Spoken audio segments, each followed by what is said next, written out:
It's Enrico Pallazzo! Utah, give me 2. Pallazzo! Good evening and welcome, ladies and gentlemen, boys and girls, dogs of all ages. We are here to talk about 3 pretty solid systems. Okay, two systems that are at least interesting, and then my Braves. But Boston, the Athletics, and then the Braves, and that's the order we're going to do them too, just so you guys get a little insight into the show. Robbie, how are you doing on this the last Monday of February already?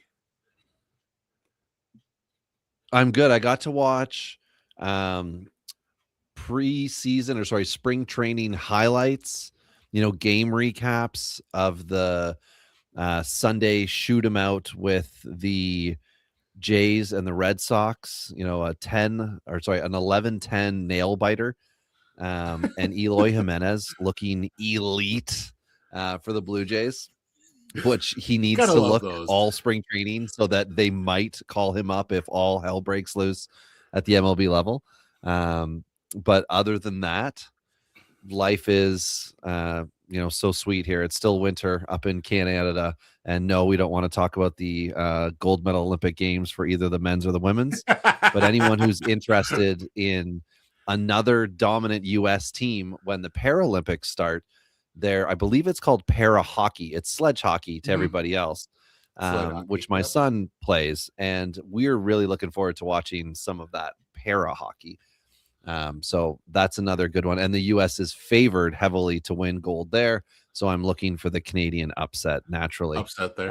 And the overlord that B has asked if we could mention that they're filling league number 5 of the Pallazzo Podcast Invitational.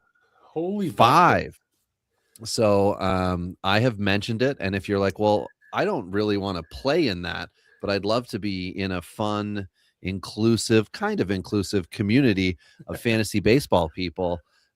You want to join the Pallazzo Discord, which you can do. And I say kind of because I feel like I was bullied there last year, Ben, and I was just being the nicest of all boys. But it's a great place to go, and you can ask your questions, and you're going to get the opinions, whether you like them or not. And that's what's cool about those things. Yes, thank you. Govier is really telling me way to sell it. It's free. The Discord's free, just as the opinions are that are going to come flying at you. But if you want to know anything about catchers, you're not going to hear from me. But if it's anything else, and you at me or Ben, and then Ben realizes that I'm not commenting, he might at me, and then I will pop in. Not that you need my opinions because we give them here on the air, but yeah, that's a good spot if you want some socialization. Ben, did you do anything fun and social within the last week? Well, my daughter is I was just always kind of an okay instrumental player in music. Not to toot my own horn, but I am a very good vocalist. I'm a very good singer, but not toot your own horn, talking about music. I mean, come on. Yeah. So, but she got selected for an all-state orchestra for middle school that we have here. And so Saturday we got up at 6 something in the morning and drove out across the state, which, folks may not understand that's a 6-hour drive to cross our entire state.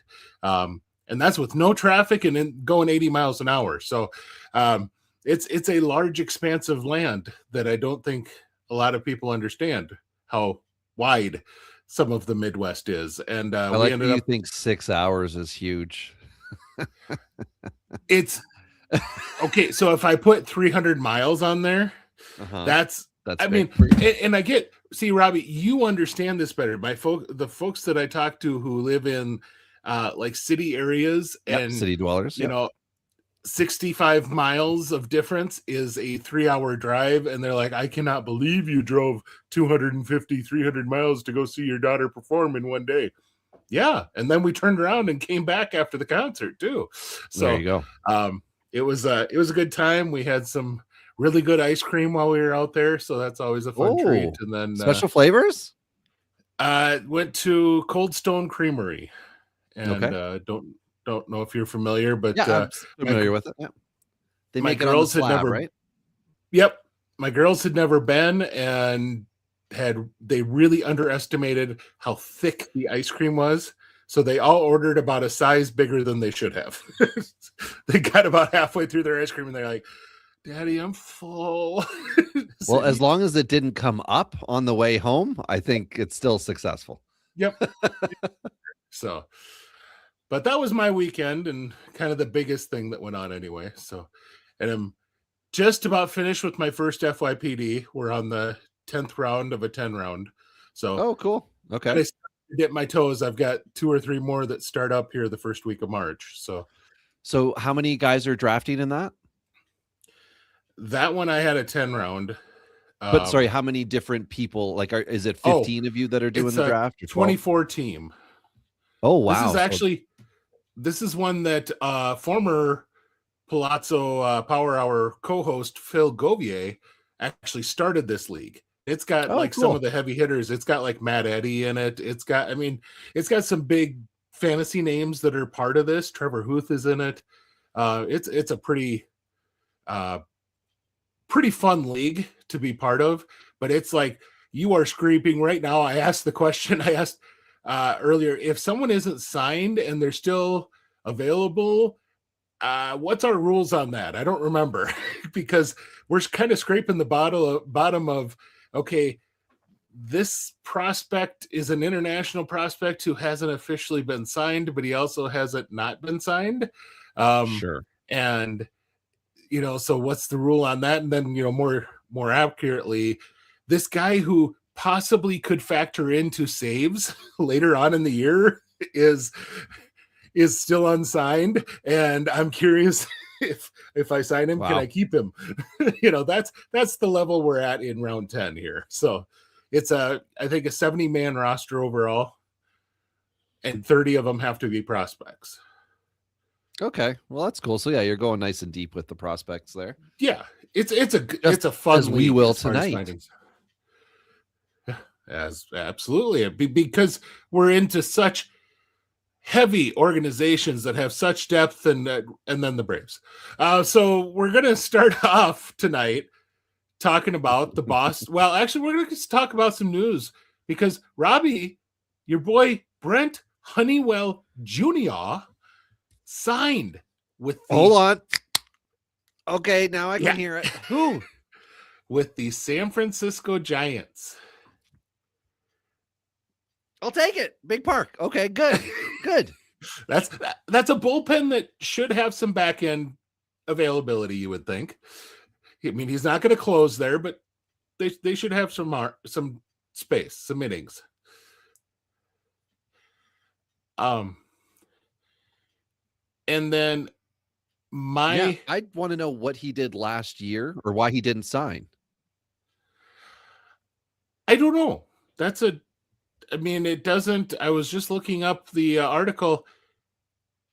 It says he didn't pitch anywhere, and then it doesn't say anything about why on the MLB trade rumors article. So, because he pitched fairly well in 24. I mean, he certainly could have been a bullpen arm for somebody you would think. Yeah, World Series roster. Yeah, so, but he is now signed, and because of that, now we know that the Giants will be defeating the Dodgers to go to the World Series this year. So good for Brent Honeywell, because the Pirates did with him on the roster too. Honeywell screwball to end it. Yeah, now that would be fun. I think that might be peak Robbie. We might need to check on his vital signs after something like that. He might crash out after that to end the World Series. So then the other, I guess, if you want to kind of call it fun thing that I like to every year I put together, there's kind of 6 lists I follow that have been out for quite a while. For prospect lists, and I put them together and just kind of take a look, and usually there's 1 or 2 that pop up where it's like this guy was no higher than 4th on any one list, but he's the 5th highest guy on total list points because he's just consistently number 10, and so that's how that usually works. Yep. This year that is not true at all. there are 9 guys that are pretty much the top 9 in dang near every single list. And so it is really pretty boring. Connor Griffin is number 1 on every single list. And Kevin McGonigal is number 2 on all but one list. And on that one list, Jesus Made, who is number 3 on almost all of the other lists, is the number 2 guy on the list that McGonigal isn't the number 2 guy on. So those are the 3 top guys by a long ways. It's just interesting. It kind of informs. But one of the things I noticed this year, typically your first guy that's only been on 5 lists is around the mid 30s, late 30s, because there'll be somebody really buys in hard on, but then he doesn't get on one of the lists. But that was not really true this year. The highest guy is Edward Florentino, who we've talked about this year already. Did not make Eric Longenhagen's top 100 at Fangraphs. That's the only one of the lists that he didn't make. But he is number 44 in points. Like I do reverse points. So if you're number 1 in a list, you get 99 points or 100 points. It's 101 minus the amount of points or the rank that you have. And so someone who gets 100 or is the number 100 prospect gets 1 point. And so based on that, he's normally someone has enough points to be in like the 30s somewhere. That's just this list. If you ever wanted to argue that the prospect industry is a whole lot of groupthink, this is the year to kind of do that, because there is a whole lot of very similar rankings all along prospect lists this year. So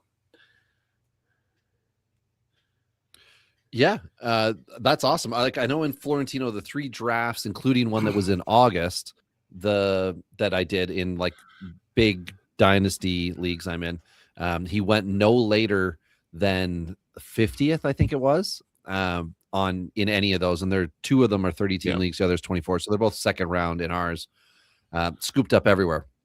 And as well as like when we talked about Pittsburgh, Valdez was another one, and I can't remember who the other guy. There were three of them with the Pirates that all got scooped up well inside the top 100 of like the FYPD mixed with already previously undrafted players. So they're, the Pirates as a system have taken that upgrade as far as what a lot of industry people, including players, of course, because we're the ones that really matter. We're the ones who actually put the money into the leagues, and we listen to the ones that we respect and take opinions from everybody, hopefully. But we really take heed to those others. And sorry, just responding here to Govia. I had a delay on my end, so I think that's sorted out now. Yep, I would say I noticed it too, but I think we're through it at this point. So Canada was a little behind, still dragging our feet after yesterday. Which I do want to say, like this comment here. So we always encourage people to hop on the YouTube's like, follow, share, and the things said that I got to hold the L. I'm assuming that's on behalf of my country. Other than that, other than your comment, Derpy, but happy to have you here regardless. I'll take the trolling. This is like the Discord all over again. Not that you shouldn't join it. It's great. I think the thing's really fun and you guys will really enjoy it. But anyway, Ben, why don't we jump ourselves right on in here to the Boston Big 3, and you can tell us who you had in 25 and who you've got here in 26. So this was a system last year everybody loved. There were places that had Boston as the number 1 system overall. And a lot of it had to do with the strength of their hitters. And those guys graduated, and they also traded away a few of them. The Password being a big prominent guy that they traded away that was kind of major league ready. They a lot of moves this last year, and now this system has kind of changed from hitters to pitchers. Last year I had Roman Anthony, Marcelo Meyer, and Christian Campbell. All 3 have now graduated. I had the same. So there we go. That speeds up on my end. Yeah, same 3. So this year, I have Peyton Tolley, who was two-way player in college before he transferred to TCU, and he's kind of a perfect Robbie boy. He's a lefty that's 6'6" and 250. Yum yum. But Yum, like Cold Stone Creamery ice cream. yeah, there we go, baby. I'll get one size too big. One of the things that caught my eye, Fangraphs has his fastball as a present 60 with an 80 future grade, and oh wow, BA does just future grades, and they have his fastball with an 80 grade. It's a mid-90s fastball. He does touch triple digits, but the traits on his fastball are just wicked. Now, the issue here is everything else is a 45-50. As far as all of his secondary pitches are down there, and that includes his delivery. He's got his delivery is actually pretty solid, but he doesn't have a single dominant secondary. Like when he is really locating the fastball, I put on here, it's a very similar, when he's locating the profile, he plays a lot like a Mackenzie Gore. High velocity can have some big strikeout games, but even when he's not getting big strikeouts, he's going to get a lot of goofy, weak contact. But the issue is Mackenzie Gore can always lean back on a monster curveball when he's having an off day with locating the fastball. And Tolley does not have one of those right now. Does not have any of his secondary. I would wager he's going to be the guy that loses out on the spring rotation battle, only because the Red Sox want to see him get more time in AAA, just to work out that stuff with the secondaries, get that polished, and then come back up, and you could potentially be a very dominant pitcher next to Crochet in the rotation. If I can interject here, just for the background on experience for Tolley, started last year in high A. He made 11 appearances, a mix of starts, and coming in. First promotion was in late June. From there, it was 6 outings at Double A. Then he went 3 to AAA, and then he had 7 appearances with the big league club. So, hell of a year of moving up, and also having been drafted in 24. Not talked about at the same level of like, look at Trey Savage doing these things. It seemed like Tolley was a little quieter with his ascension. But to Ben's point, it makes a lot of sense. You're going to want to put him back in AAA and let him be a pitcher instead of be a hyped, future asset. I always talk about how Alek Manoah was anointed in Toronto, which I felt was too early. With the year they signed Gausman, they were still like, oh, Manoah's our opening day starter. I like the idea of what you said there, Ben, is you let him go down to AAA. You don't hand him the ball the opening weekend and say, go get him. You let him be the man at AAA and do things better, because as you mentioned about the secondary pitches, he needs to be a successful pitcher. Yep. So then my second guy is the guy who probably for sure will be in the rotation, and that's Connolly Early. Was drafted as kind of your typical college lefty with a 90-mile-an-hour fastball, and he's quite literally added 5 miles an hour to his average fastball since drafting. And that obviously allows him to play as a major league pitcher. I will say, if you are in a fantasy draft this year, you're likely paying way too much, in my opinion, for Connolly Early. He is kind of right now going as like a bottom end 2, top end 3 fantasy starter. I'm pretty sure he's going to be the 4 in Boston's rotation. A lot of this has to do, he has tremendous deception in his delivery. Makes it really hard because his stuff really isn't all that overwhelming, but he hides the ball really well. And I have this feeling watching him that he's going to be like a Hideo Nomo. When he is on and the deception is working, nobody's going to touch him. But there's going to be games when he gives up 4 or 5 home runs in the first 2 innings, and you're screwed as a fantasy owner because he's then pulled from the game because the deception ain't working that particular day. Or even if the deception's working, he's lobbing up a gopher ball every time out of it. So he's the last one I have on here is actually I'm kind of sticking with guys that could potentially be in the rotation for a good amount of time this year, and that's Jake Bennett. They just acquired him via trade this year. And another big lefty for Robbie, 6'6", about 235 pounds. But he came back from Tommy John in 2025, and what really impressed me, one of the last things to come back for you after Tommy John is your command and control. By the end of the year, that was back for him already. Now we get to see a full year of him with that command and control back. And he's a back end guy. Maybe if you really want to project hard on him, he's a back end number 3 type of starter.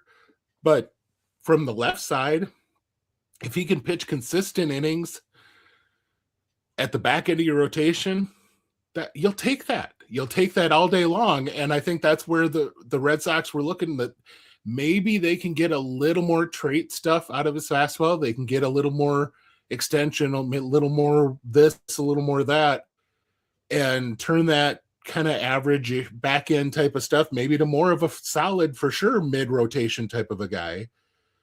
And he's right there. He's at the majors. And so that's why they were willing to give up a big arm like Luis Perales to bring him in. But that's the 3 I've got. Three pitchers that should pitch in the Boston rotation, at least some this year.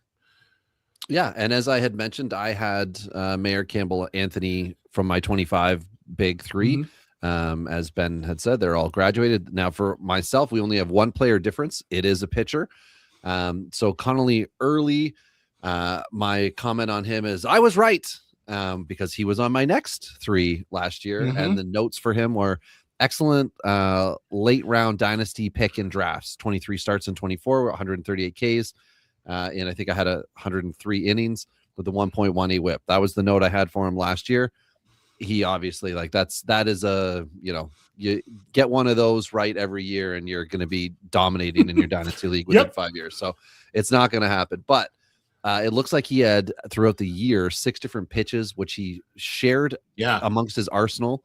I think it was like 7-something%. 7-something was the average that they were thrown. But he is sinker. And he had got 78% strike rate on the sinker. And it also had, almost 19 inches of drop to it. So that's the pitch. And you can't not swing if it looks like it's a fastball and it turns out it's a sinker. So like you said, Ben, I think that's going to be really dominant for him. And the fact that he had a really good ground ball rate, it was over 60% last year, is promising for him. Peyton Tolley, same deal. That does worry me a little bit. I mean, you don't have Bregman back there at third base this year. Yeah, but they got Devers. Wait, no, hold on. He didn't want to play first base, and so that made a big anyway. It's weird because now he's blocking a guy in San Francisco that would be their first baseman. Yeah. Unfortunately, they're going to be our last team we talk about, but that's a fascinating one.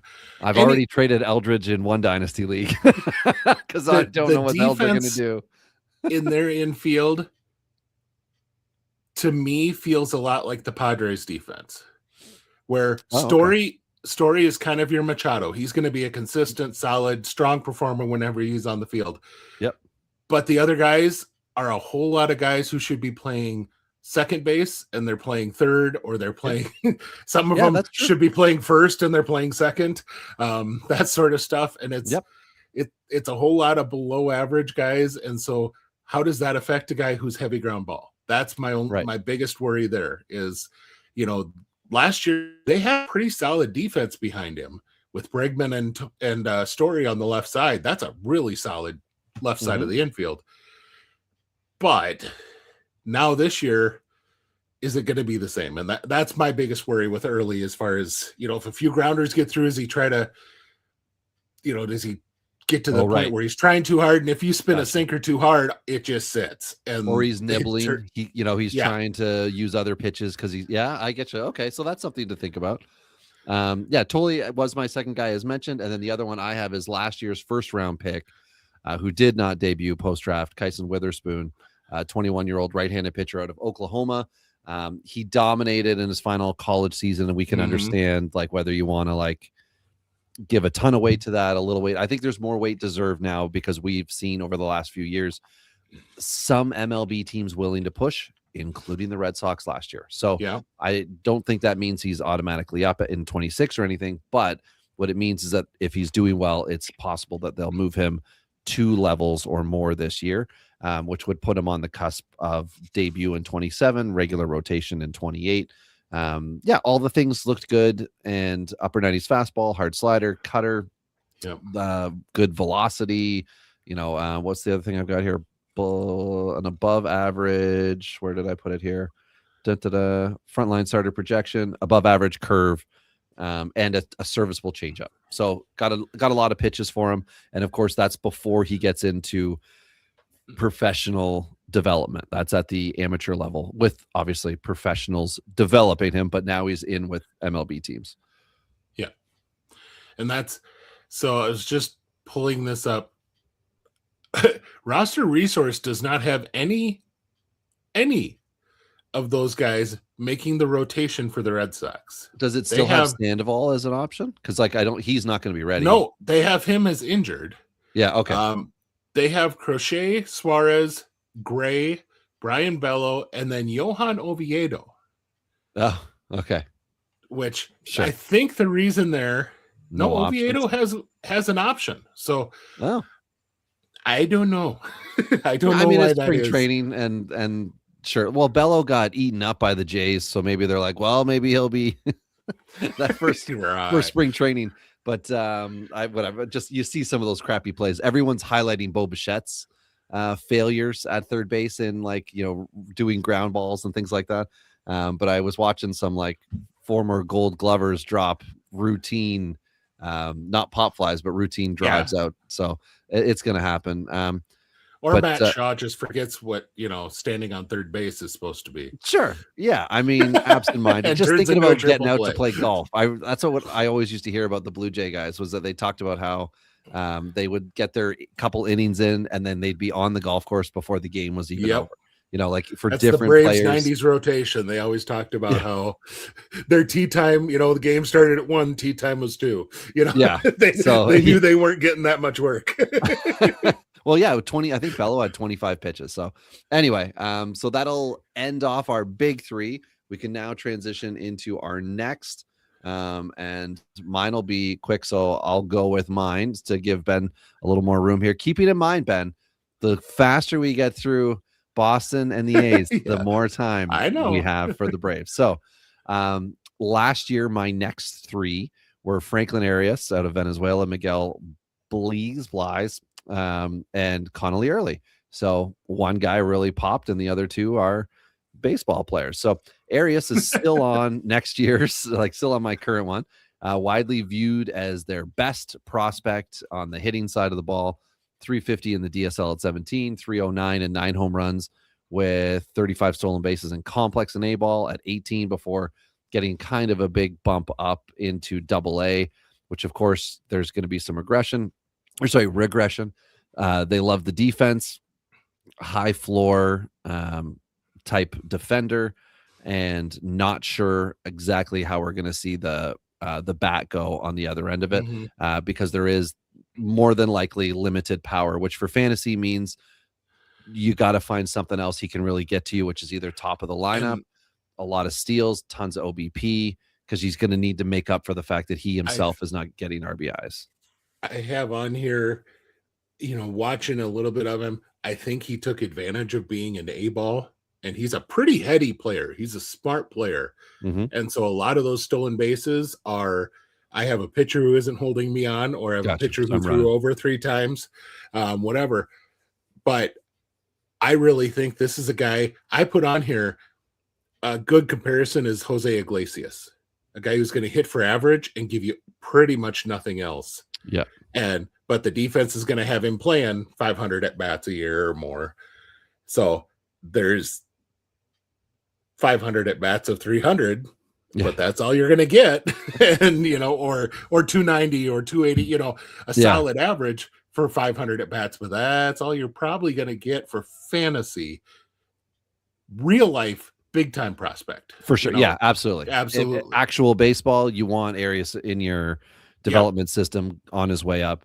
Fantasy baseball, he's still high, I think, has an overinflated ranking versus his likely production.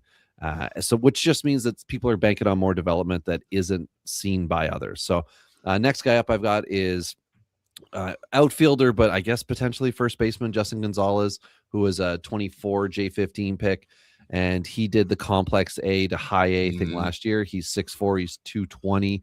He signed and he was getting David Ortiz comps. He was great in the DSL. I mean, similar story here to Arias.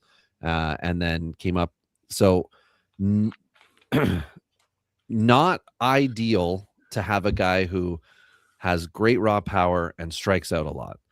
But that also comes with being young and being aggressive. So what the Red Sox can do with him to help him to actually get over the fence power is something that I'm very interested in.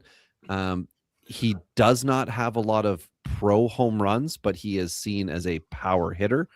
So looks good getting off the bus sort of guy. There you go. Yeah, we'll have to see what looks great. Keeps happening with him. And it could be one of those, like, he clicks and all of a sudden, you got a 25 home run guy, but we haven't seen it yet. But he is being seen as an up and coming prospect. And again, at 19 years old, that's totally fine. Let's just see what really happens here. And the last guy I've got is Dorian Soto, who is an 18-year-old. I'm just getting younger as we go here. Shortstop out of this past year's signing. I've got him as 2025. It's 2026. What am I saying? 307 average, 362 OBP, 428 slug. That was his debut season in the DSL. He's 6'4", 180 pounds, switch hitter, and he actually sprays the ball all over. And that's, I think, the biggest asset that he's got at his young age right now. Now, does he come stateside? I don't know. I don't know if that's in the cards for this year or if he's going to do a little bit of DSL and then pop over to complex end of year. But these are three young Red Sox who are helping them to create that wave. And as Ben mentioned before, a year ago, they were a hitting program, it seemed. Now they are a pitching program at the higher end. Well, this could be the next wave of their hitting program. So, Ben, who did you have in 25 and who you got this year on the next big three? So last year I had Arias, I had Tolle. So there you go. Just like early, I got my one guy there. Boom, boom, baby. I had Conrad Kaysen. Now, Conrad Kaysen is a two-way guy that they drafted out of high school in like the 8th round in 24. Pitched one game, hit in 2 games, and then had Tommy John surgery. So they deployed him as a two-way guy in the Florida Complex League, and then his elbow popped, and he had Tommy John last August, September. So he's probably not going to be around for 26, and we'll see who he is. They could make him hit, right? Like, reasonably speaking. Yeah, I mean, he could come back hitting midway through the year, sure, but I'm guessing it sounded to me like there's a lot more interest in him as an arm. Okay. But there's a lot more development that needs to happen as an arm. Like, he's a bat that is a power first type of bat that could move quickly. But as a pitcher, he probably has a higher upside. Gotcha. Because it's kind of defensively limited. So, but this year, we've talked about 2 of them already. I have Arias on mine again, and I have Kyson Witherspoon, and we've pretty much touched on what we need to touch on there. And then I have another pitcher that they selected last year in Marcus Phillips, another big guy. It was in the Tennessee rotation. This one, I kind of wonder, he's got a low release and does a lot of stuff on the backside of his delivery, and that leads a lot of people with concerns about his long-term possibilities of command, control, things like that. But the fastball and slider, if he does nothing else, that fastball and slider could make him a very good back of the bullpen type of arm. I think just the way he throws from that low slot if he had something that was like his slider is kind of a sweeping slider. If he had something that was more of a hard breaker, like a cutter, a knuckle curve, something like that, that just kind of hung right in the middle and moved it in a sharp angle rather than a big looping one to add with that pitch, I think that could be a perfect third pitch to throw on. But yeah, so I was just going to say, I was just going to bring up, I'm surprised that I haven't heard about the fact that he was a Tennessee Volunteer, and lo and behold, hello, Britain. You knew he was lurking somewhere. But Phillips is probably going to be one of those guys who I could see him hanging out in A-ball this year and just putting up numbers that are freaking ridiculous with his fastball slider, but they're going to be working with him on third pitch stuff. And then next year he kind of does the Tolley thing where he goes high A and pushes all the way up into the majors because they spent this year developing, and next year he explodes onto the system. Okay. Like up the system. This year he probably is going to put up some pretty numbers. If you're in a minor league fantasy draft, he might put up really good numbers in the minor leagues this year. He might be a good guy to have for strikeouts because he's probably going to be in the low minors to get that work and that focus. I'm just looking here on old Fantrax, 0% rostered, almost as you would expect. Yeah, like based on, third round, fourth round guy, I think. He was 33rd overall in 25. Oh, yeah. See, okay, then I'm. But yeah, that's right, because they paired him with Witherspoon as their first two picks, and that so. But so into our Wedge boys, Wedgie boys. Name to know. I have an old school name that probably I'm going to say, and people are going to go, "Oh my God, we're still talking about him."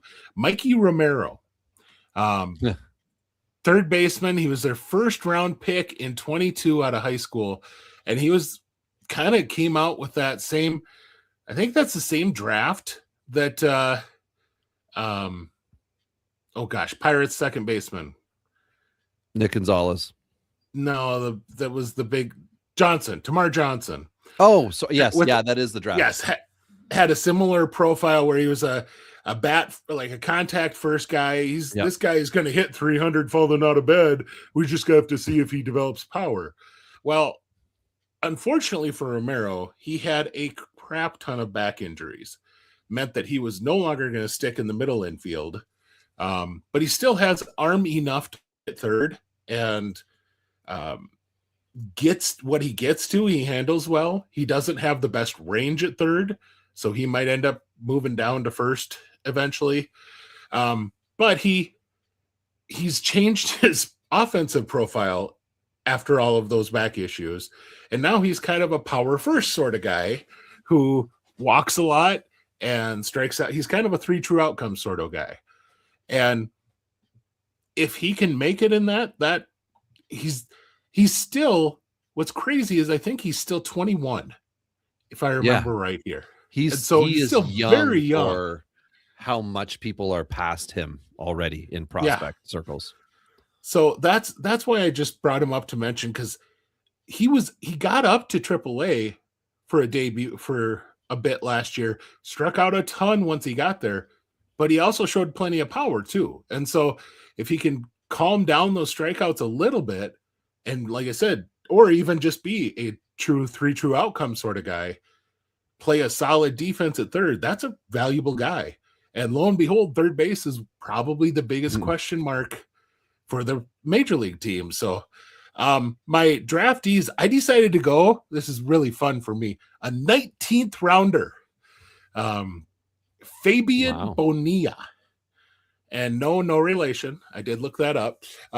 He is an outfielder from Puerto Rico, and a big boy, 6'2", 250 or 215 or so. He's a well filled out guy at 18 years old, and had a lot of power in the showcase circus. What I like about this, he played second, he played third, and he played all 3 outfield spots in high school. He was announced as an outfielder, but it just watching him swing, and he's not elite at any one of the defensive positions he plays. It felt like watching a Rob Refsnyder to me, the type of guy who's kind of a power first, plays like 5 positions on the field, and has like a 10-year career because of it. So I'm not saying he's going to be a monster player for anyone down the road, but this could be kind of a fun guy to watch, and he'll probably take his time because he's coming out of Puerto Rico and going to take some time to work up the system, but that should be a fun guy to track. In that, I just really quickly went to the 22 draft class for the Red Sox because I knew that when I was reading up on these guys, like 22 was a good year for them. So Romero was the first round pick. Cutter Coffey was the comp round pick. Then Roman Anthony was their 79. Yep. They had a forfeited pick. 99 was not a guy, or is not yet a guy, Dalton Rogers. Then in round 4, Chase Medroth, they got him. Yeah. And then later on, they got Isaac Coffey in the 10th round, who is still a guy of note within the system. Not on my list, not one of my Wedge guys, but I thought that was an interesting one just to go back. So my Wedge guys here, I've got Jake Bennett, who you mentioned was in the 1-for-1 trade with the Nationals. And like you said, Ben, he's come back. He looks legit, and the Red Sox have a lot of pitching capital right now, which is really interesting because last year they did that. Yes, Britton, he was. Yes. I've got him right. I just looked it up. It was and on then the he was internet, traded. so you know it's true. He was traded for some loser named Crochet. So he was 22. White Sox there you definitely go. got the better of that deal.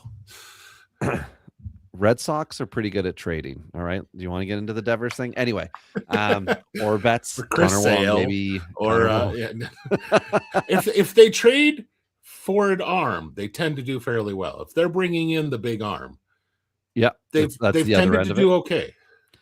It's when But they're it's when- anyway. When they're So trading Bennett- away the asset that they Bennett have might issues. be part of the turnaround here. Okay, everybody. I know. There we go.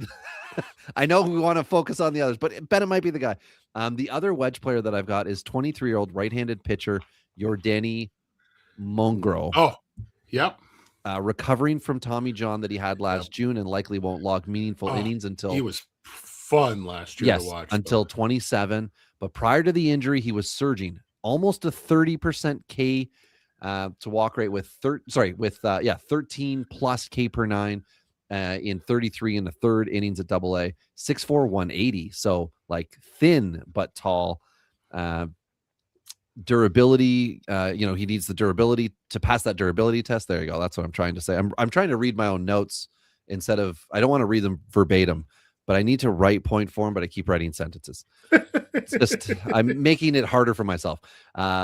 He's got a slider driving strikeouts, a curveball that could be plus. Obviously, we need to see post surgery here, and a flat fastball tops out about 95. So there's definitely potential within this.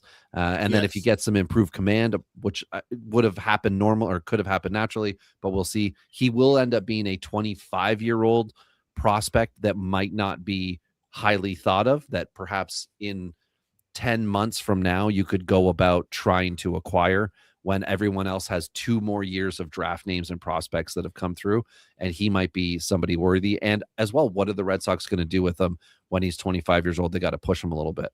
My 2 draft sleepers, it's not as much of a sleeper when they're in the second round, but Henry Godbout, it's God, Godbout, polished collegiate bat out of Virginia, 309, 397, 497, 8 home runs, 6 stolen bases, blah, blah, blah, in NCAA. And then they put him in high A and he goes 341, 473, 477. More walks than strikeouts, which I love. He's got that advanced approach. I don't want to say the comp I'm going to give him, but I really want to say Nick Madrigal. But I want a better opportunity with the club he's in, and I want Boston to treat him nice and kind and let him come along. slowly and maybe be like a double-A kind of finish the year guy. You don't got to rush them all up to triple-A. But he's the one that's, like I said, not as much a sleeper. But Ben, you went way far back. I didn't go that far back in the round. I went to round 11 for right-handed pitcher that was the other Barrett guy. Morgan. The lone JUCO arm that they drafted. And he was, it's a fun mess. Yeah, he was a bullpen. Do you remember that relief pitcher they drafted a while ago that everyone's like, he's going to be their closer? I feel like it was like, oh my God, I feel like it was like 7 years ago now. Doesn't matter. But there was a guy that they drafted in like the 6th round, however long ago it was, and everyone's like, he's going to be dominant.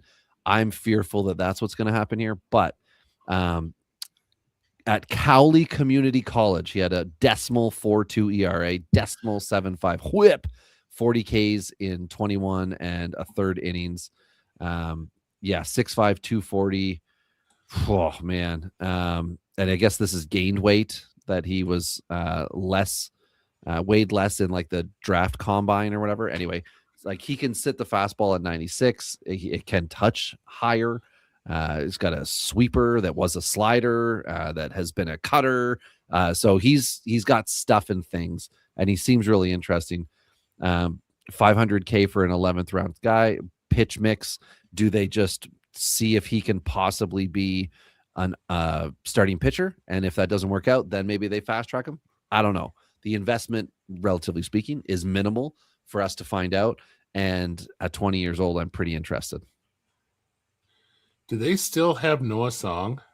Yeah. Is that who you were maybe thinking of? No, that's not who I was thinking of. But okay, they do still have it, because he went to go get he had to do his 2 years of Air Force or something. Was like it that. Hunter Dobbins? Is that who you're thinking of? No. Okay. Let's say, because I remember that being like oh my gosh, he's going to be so amazing. I was going to say, I guess I could just scroll back and look, but That's kind of what I'm playing with right now as we're talking. But well, let's move on. I'll get you set up on the A's big three, and then I wanted to bring up one more, just because. Sure. I'm sure there's going to be people who go, wait a minute. Not anyone who's in the show, but he was hyped. Juan Valero. Nope. Is another name who folks should at least know. $45,000 signee in 23, but he is really pushed up.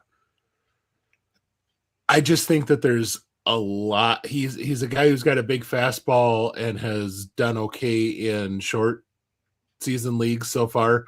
I think he did finish in A ball. I want to see him in a full season league, because he's kind of fastball and command right now.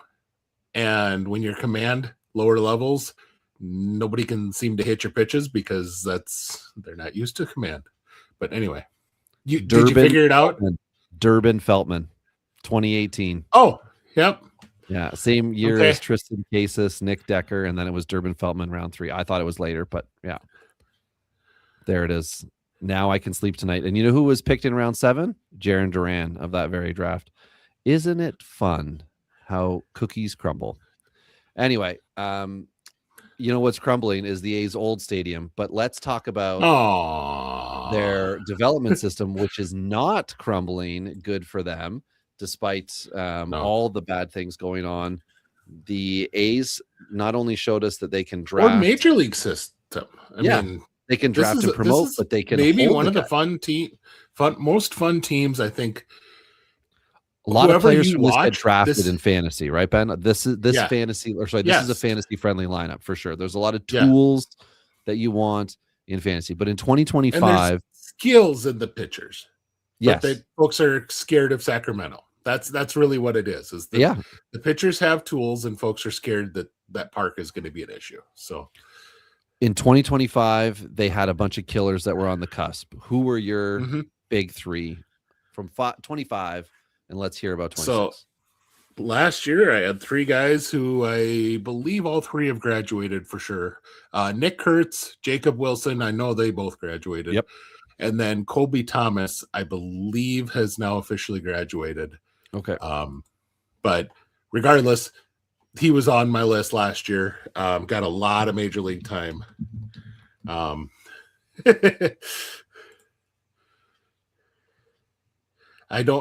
The English here, I'm not quite sure what Britton is exactly asking.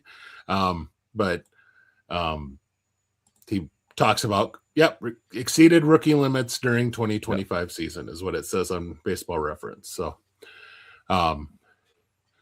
he was okay. He showed his power, but he also struck out way too much. And so that's why he's not sure that he's got a starting position next year. Plus, on top of that, freaking, who would have thought Tyler Soderstrom, who got kicked off a catcher and pushed toward first base, and then Kurtz comes up and he becomes a Gold Glove candidate in left field. Like, who would have predicted that Soderstrom was going to be that good in left? I mean, we knew the bat, but the glove he brought out to left suddenly kind of made it like, oh, well, we don't really need Colby anymore. We don't need, these other guys. Denzel Clark is freaking amazing on defense, but we've got Lawrence Butler out there too that we signed for a number of years. And so, Colby, you're just going to kind of be a right-handed platoon hitter, which that's the short side of the platoon, folks. That doesn't really work so well. But that was last year. This year, I think, is significantly more exciting. He is technically a rookie. Sorry, Ben. He's 120 at bats, so he's a technical prospect rookie. But yeah. I just had to check because I knew there were plate appearances he was over. It was 132 plate appearances. Yeah. I thought that was his at bats, but I double checked. So yes, he was on the major league club too long, so technically he can't win rookie of the year. But yes, in fantasy circles, there you go. So this year, after a big trade last year, they acquired Leo DeVries. Leo DeVries is the number 5 guy on my group list, and I think that's legit. I think what is kind of crazy is because those top guys, the Connor Griffin, Kevin McGonigal, Jesus Made, are so highly regarded that a lot of people overlook the fact that DeVries went up to Double-A as a teenager. He's going to be a teenager for most of this year as well, as he goes back to Double-A to start the year. And he hit very well in Double-A.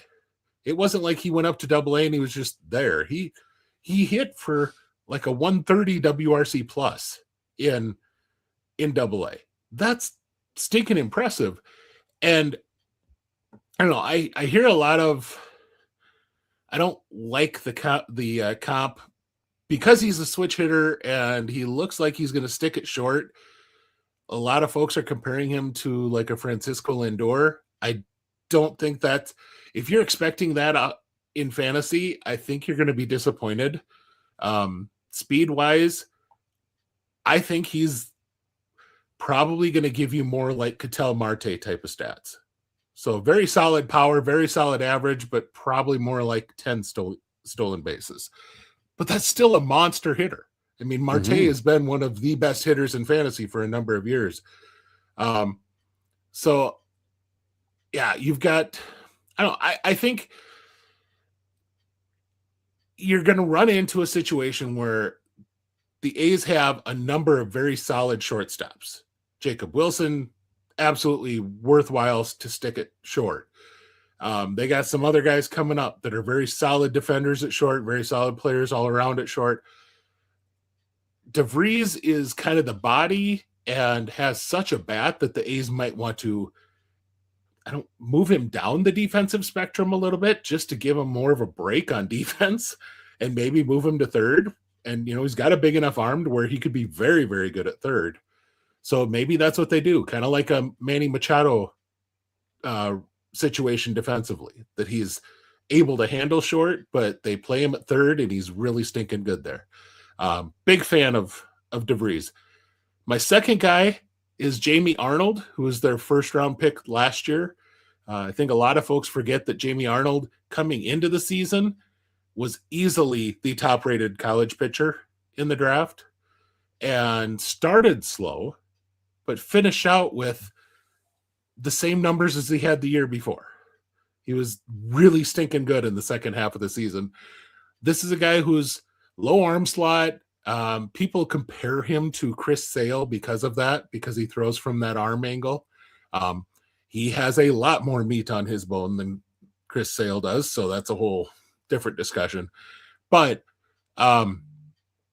really has worked in a number of pitches that it's an impressive thing to watch him.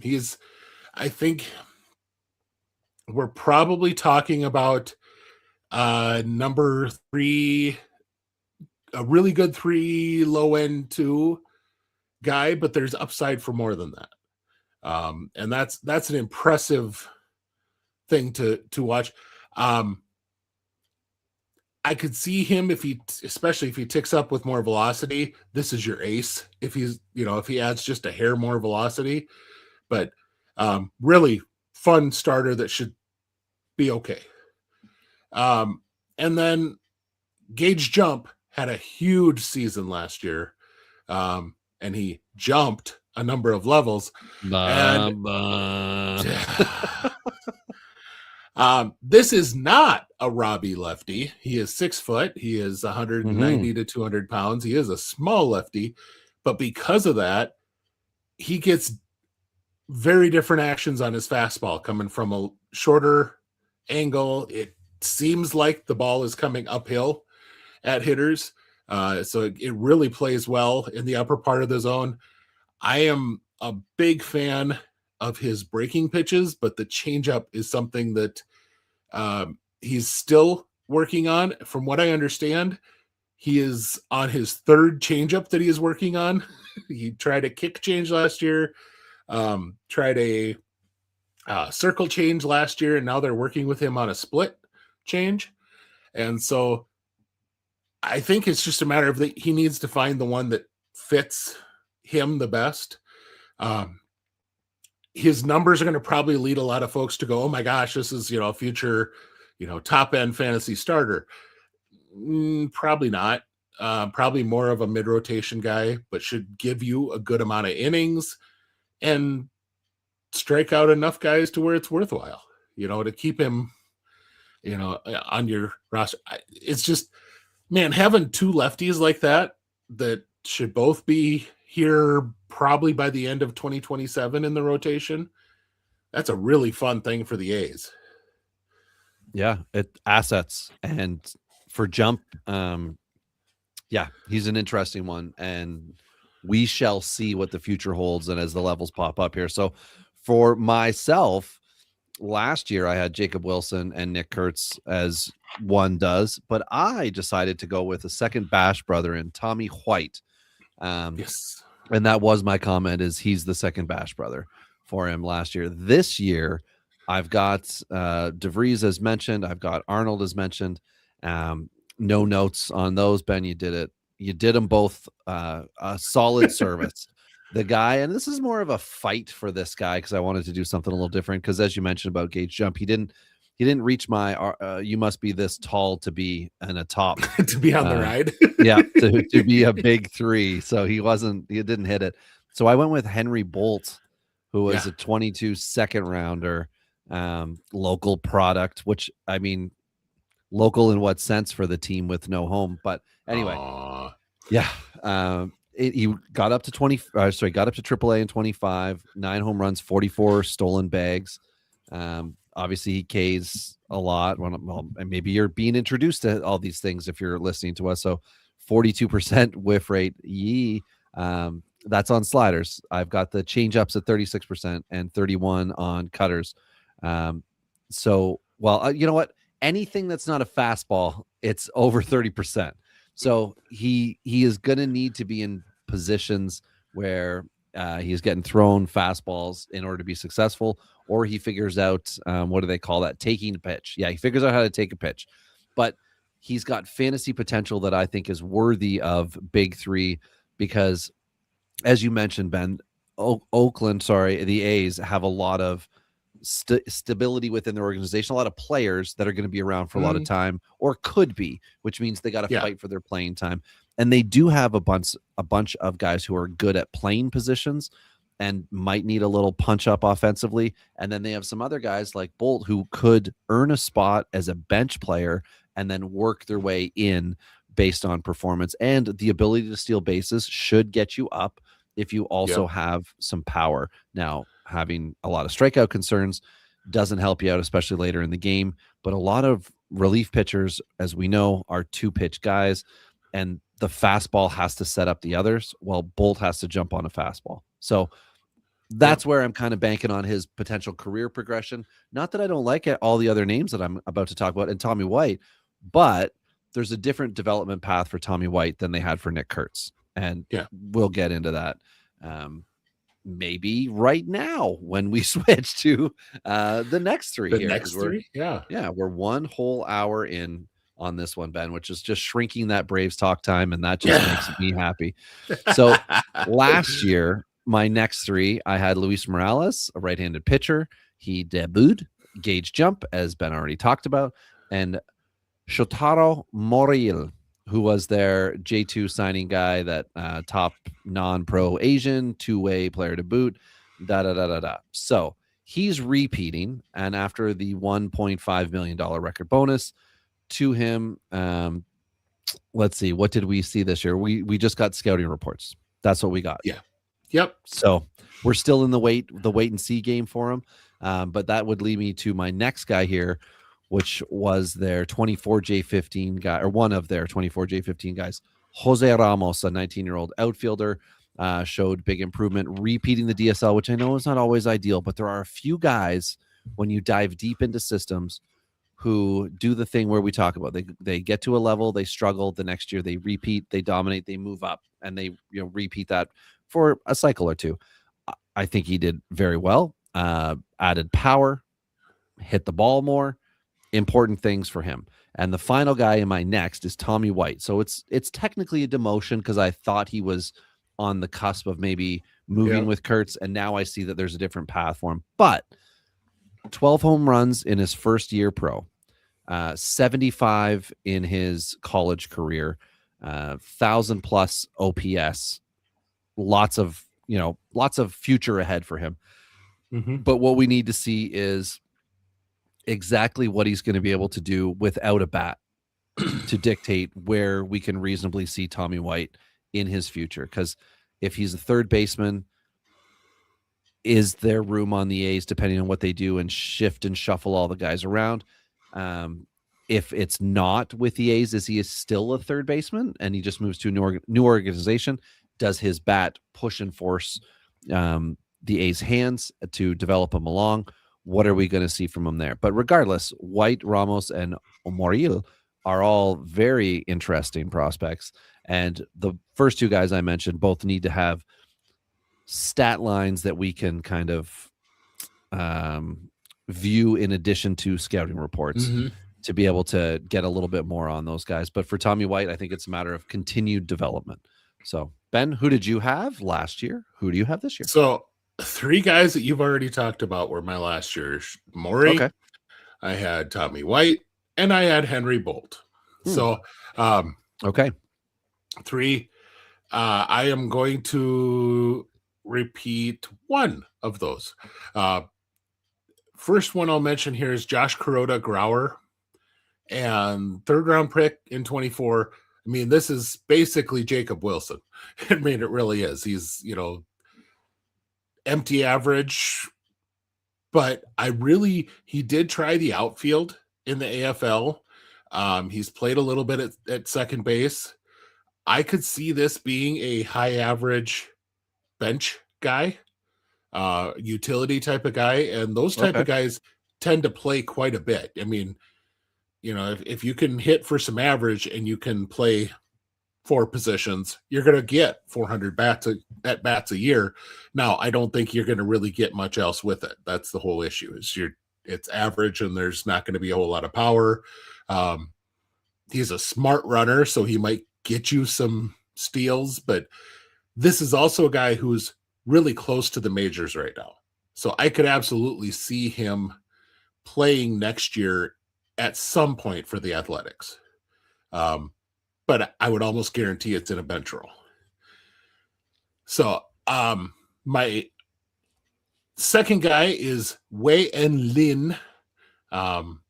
First year after signing out of Taiwan in June of 24, got up to AA and a 33.4 strikeout rate. That's 33.4% strikeout rate.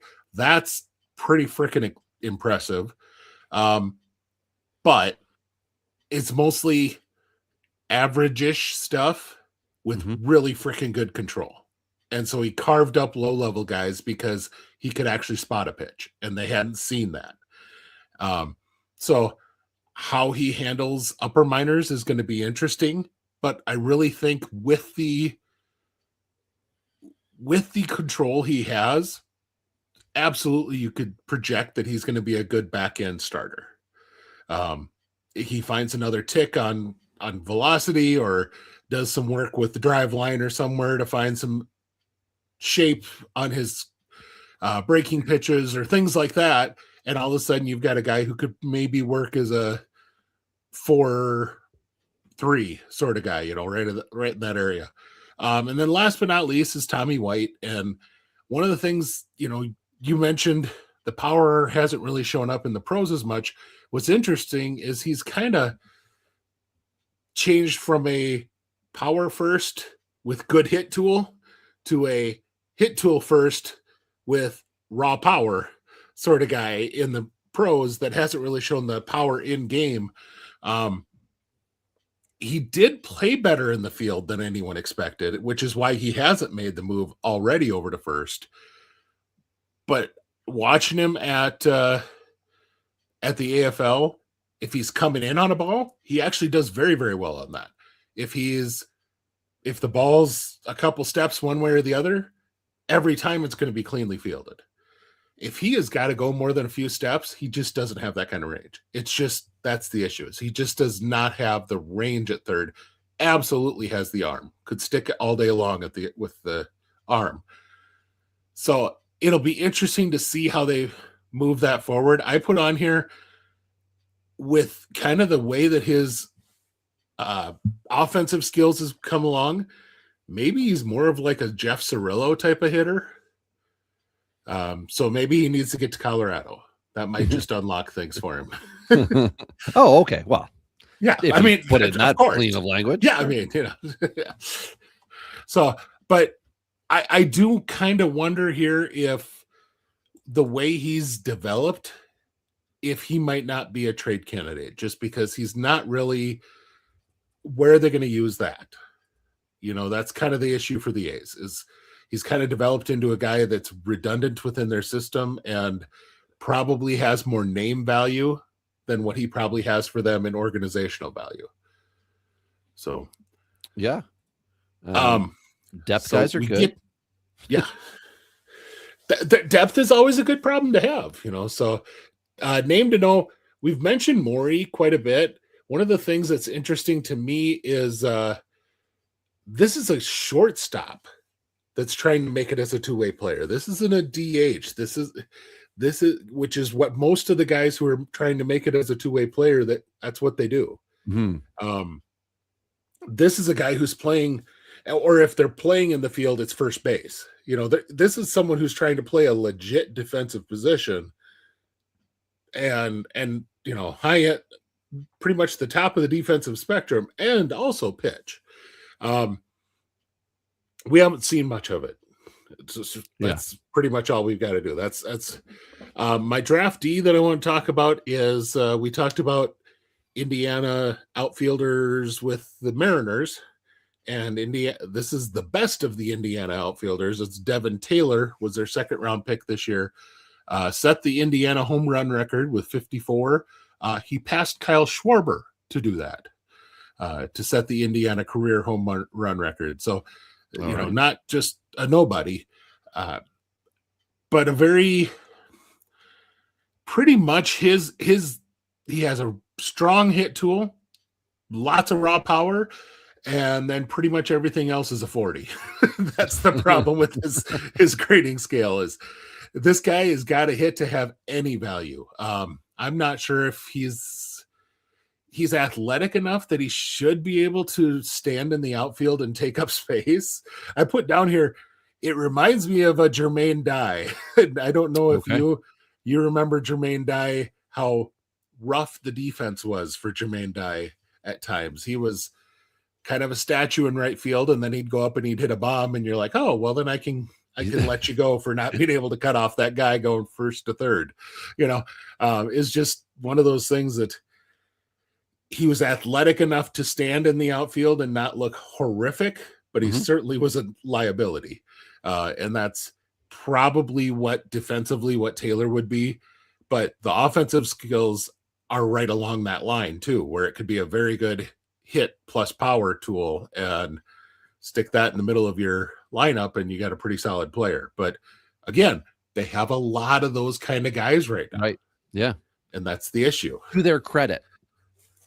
Yeah. Like not, on top of that, they found a guy like that in Brent Rooker, who is also a phenomenal clubhouse guy. And they said, you know what? We want to keep you around for a long damn time. And they signed him. And now everyone that you hear about, or that you hear talking about the A's clubhouse, says, oh yeah, that's Brent Rooker's team.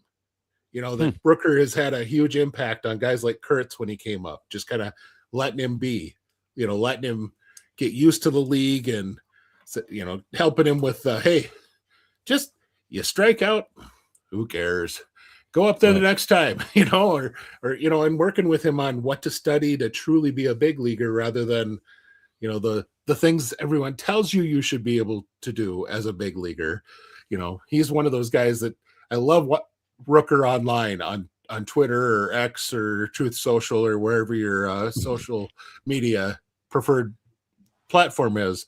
He is a lot of fun to watch when he gets into it with people, because a lot of folks try to tell Brent Rooker how the game of baseball is played. And he's like, yeah, let's have you stand in on the 94-mile-an-hour fastball that has 14 inches of break and has, and he'll start listing off all this stuff. And he's like, and you have 1.2 seconds to make a decision to swing and where to swing. Right. Let's see how you do with that. Yeah. That elite hand-eye coordination. On mine, you've said some names, but thankfully not all. So my wedge guys, I do have Gage Jump as a wedge guy simply because I didn't know where else to put him and what the A's were going to do with him. Because as you said, he's got a lot of good things going on, but is AAA likely by the end of 2026? It depends. It depends what happens and how he handles the first bit of it. But I think he could end up being a cusp type guy for 27, who, depending on what they do with their offseason and rotation, maybe looking to jump in. Another guy who I will say up and came out of nowhere, a J15 signing from all the way back in 2018, Junior Perez, an outfielder. Oh, yeah. Last year, got a spot on the 40-man. And as soon as that happens in the offseason, when they lock in the 40-man before the Rule 5, I start looking at all the names I'm not familiar with. And then, you just put a little highlighter under a guy like Perez, and you're like, what's the draw for Oakland to put him on? I got some good lines for you. 12 home runs and 182 AAA at bats last year. Where are we here? Fly ball. I got too much advanced crap. 16% barrel rate, if anybody cares. 107 exit velocity. Excellent raw power. Just continued to be better as the year went on. So he's a really interesting one for me. And then the other guy who I feel like is who you mentioned. What was you said the Taiwanese player, right? The pitcher, yeah. Yeah. Can you pronounce it again? Chen Lin. So Chen Zong Ahozong is who I have. That's a different one. I wanted to make sure, because I was going to put it in the comments for everybody, and I'm like, there's no way I'm just that terrible. So I'm just going to write it down. That's a different one. Yeah, I'm talking about a lefty. You're talking about a righty. Yes, and as soon as you said AA, I'm like, wait a second, am I wrong here? So I went back and looked. But anyway, signed by the Athletics out of Taiwan after a U23 World Baseball event. Was really good in AA, similar to Ben's guy, 97 miles per hour, good mix of pitches, all the fun stuff, strong command, low walks. Then AAA looks to be the spot where we're going to find out who he really is. Now, if I could pronounce his name and just tell you his name, that'd be great too. But I'm going to go with Chen Zong A Zhuang, and that's Zhuang. And I do work with a bunch of Korean people, and I think the Huang is the correct at the end. It's a silent Z, not Z. But yeah, so those are my wedge guys: Jump, Perez, and Zwang, which I realize is 3, and I didn't need that many. But I got 2 draft sleepers. 4th round guy Gavin Turley, top high school prospect, went to college, came back. Blah blah blah. You get the deal. He's athletic. He's all the things. Excellent. And then further back, I went with Taylor, but unlike you, I went with Zane Taylor, who I wrote in as a 5th round pick, and he was not a 5th round pick. He was, I think, 15th round pick. So let me just double check my Taylor here. Oh, I went to the wrong year. Sorry. My apologies for the delay, everyone here. You had Devin Taylor. Oh no, Zane Taylor was in round 6. Oh, it was 141st overall. That's where it was. Yeah. So this Taylor had an excellent senior season. He was the Colonial Athletic Association Pitcher of the Year, 198 ERA, a decimal 7.6 whip, a 9.6 K to walk ratio. Works 92, 95. You can get it up to 98. You get the deal, guys. He's got 4 pitches, and he's good. And I would like to see if he can become an SP3. Otherwise, we're looking at back end rotation stuff here. But in the A's, that tends to end up getting you into and on that roster. Talk to JP Sears about that. It gets you an opportunity if you can do it. You just don't want to get traded to the Padres and then they send you down and mess with you. But multiple Taylors from that 26 draft class, and then Turley as well. So Ben, I think we'll just stop our show there, and we've covered all the teams. Is that right? We're all good now? I'm gonna pout. You'd like to do one more team? Well, let's do that ad. Let's do one more, but let's do an ad first. Yeah. So, oh gosh darn it! And then I thought you said you had it already. I did, and then I. You're just so excited to talk Braves. Yeah, there we go. So let me repeat your order here. That'll be 1 double cheeseburger, ching. Large fries, no large soda, ching. 2 kids meals and 2 medium sodas, ching. 1 chicken sandwich, large fries, and a vanilla milkshake. Bada bing. That'll be $62.75. We're a little shy. Remember when you could feed your whole family fast food for less than $10? Well, at Rally's, you still can. Rally's has it right. God, $10. Feed your whole family for $10. And Seth Green was the over the top actor in that. Well done. Yeah, I guess. What's funny is he's actually had that ad mentioned to him by people doing interviews. Oh, because he they'll do cha-ching at him, which is great. So we get to talk about my boys now. Yay, Atlanta Braves, everybody. Atlanta Braves. So what I will say, this is definitely a bottom 10 system, but the fact that they can now get into the Latin market, there is a lot more talent at the lower levels than there has been in a number of years, because they took a lot of guys just to fill out minor league clubs that were just there. They were guys who their best outcome was a quad A guy. That was absolute ceiling for the guy, and that was who they were drafting. Now they've got a lot of legit guys who could pop with a little bit of development. Now, the issue being, they don't have the depth of studs around to have those Latin guys have to beat out somebody else and outplay them. They're going to get lots of playing time. So that can be a positive. That can also be a negative. I don't know about that, because most of Atlanta's prospects are still teenagers. So I think they're going to be going up at the same time with these guys. And as we start to get into these names, you're the listener is going to realize that Atlanta's system is very young. Like, the prospects of note, I think, are all younger. But hey, let's get into it. Ben, who was your 2025 big 3, and who do you have in 2026? Going into your Casey Kasem voice there. That was my Govier voice. Thank you very much. So I'm really, yes, it is my team that I watch closest, but I still am very pleased with my three guys. I had Drake Baldwin, I had AJ Smith-Shawver, and I had Nacho Alvarez. Okay. Pretty darn decent big three as far as guys that impacted the team last year. This year, I don't think two of my three are going to see any major league time, but we'll talk about that. Cam Caminiti was a two-way guy in high school, getting recruited that way, but obviously was the best pitcher in the 24 draft. And so when the Braves got him where they got him, they were very pleased. Kind of very interesting pitch delivery because he comes from the first base side of the rubber. So without trying to, he creates like a crossfire action, like the old Ted Lilly coming across his body sort of action. Yep.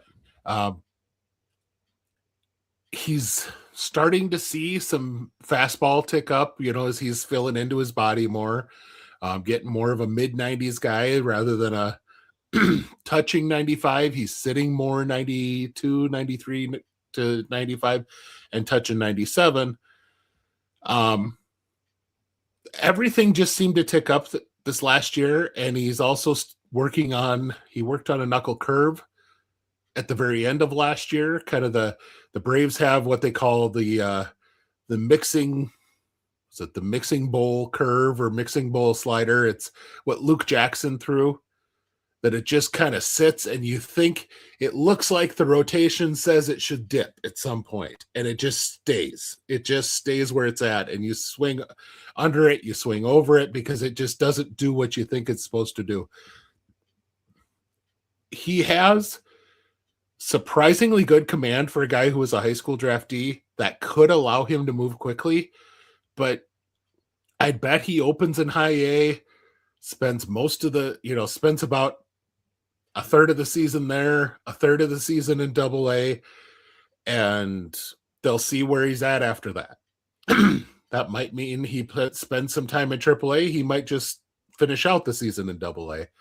But there's a lot of talent here. This is a legit potential 1B type of a starter. I'm with you there. I feel like they will be very hard with the 19-year-old. Mm-hmm. And I think even end of season Double A rather than the second of 3/3, whatever it was that you said. I think maybe even later is what I'm alluding to. That I think they have designed their team at the major league level in such a manner that they have core players signed to many years of contractual control, and the positions that they don't, they are able to spend, whatever it is Ha-Seong Kim's getting this year. Is it like 17 million or something like that? They're able to spend big on a 1-year guy to see if something can work. And to me, on the pitching end, there's a lot of names that we'll be mentioning in the next, 3 or 4 minutes before we're finally done with this crap heap, that are logistically ahead of Caminiti in both like pro pitching time and when they're going to peak. And I think Caminiti is and should be treated as a slow build.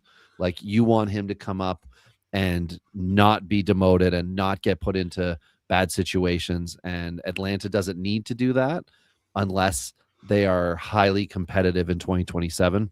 And they're already talking about trading Acuna in Atlanta and all those things and get the haul back that they'll get and the depth missing in the system that somehow you can fill by trading your best player. It doesn't make sense, but there are radio shows that need to talk and they want to say that they need prospects. They want to say stupid stuff. Yep. Okay. I will say all of my big three next three will be pitching. So that is the Brave system. That is, it makes sense. The next guy I have here is J.R. Ritchie, who apparently is going to make Britain very, very happy to talk about him. First full season back from Tommy John. He's the guy who he reminds me of is hopefully an eventual teammate in Spencer Schwellenbach, where Schwellenbach never really had a single pitch that was like, oh, that's a plus pitch, but he had 7. He had 7 pitches that he threw well, and he threw all of them 10% of the time at least. And you're like, oh, well, that's going to make it tough on a hitter. And he gets to the majors, and they're, the top end on the fastball is 98. It might be straight, but he throws 3 other pitches. So when you see 98, you've seen a 68 mile an hour something or other too. And you're like, oh shit, that's fast. And so that's where Richie really is. And strong command guy, I think that is the type of profile you're looking at, is a potential Schwellenbach type of profile, where he's probably a really good 3, a low end 2, but he's a very consistent guy that when he's healthy is just going to rack up a ton of innings with, and give you good starts, timeout.